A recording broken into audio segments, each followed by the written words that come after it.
Je faisais de l'apnée au large, j'ai regardé sur le côté, j'ai aperçu un énorme requin s'approcher de mes palmes. Et tout s'est passé en une fraction de seconde. Il a attrapé tout mon bras. Mon premier réflexe a été de prendre mon couteau de plongée sur le côté et de le poignarder sur le flanc. Et je crois que ça m'a sauvé la vie. Il ne m'aurait jamais lâché. Son courage lui a sauvé la vie, mais il risque toujours l'amputation. On est parti depuis presque 12 heures.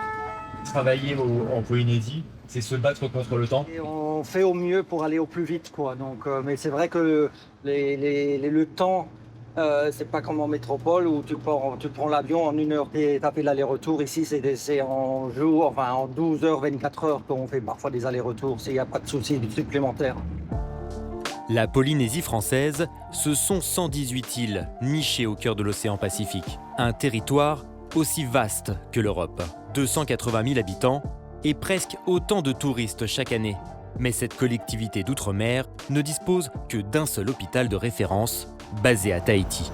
En métropole, la population a accès aux urgences en 28 minutes en moyenne. Ici, chaque intervention par les airs prend des heures, voire des jours. Impossible pour les médecins d'être sur tous les fronts, ils doivent hiérarchiser les urgences, sélectionner leurs patients.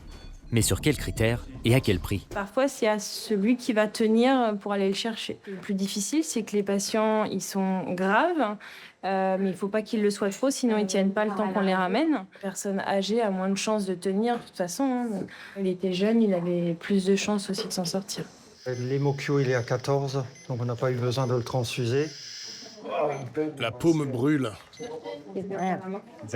Il y a une dent. Vraiment? Oui, je crois. À moi le collier en dents de requin. Le jeune homme est opéré dans la nuit. Son bras ne sera pas amputé.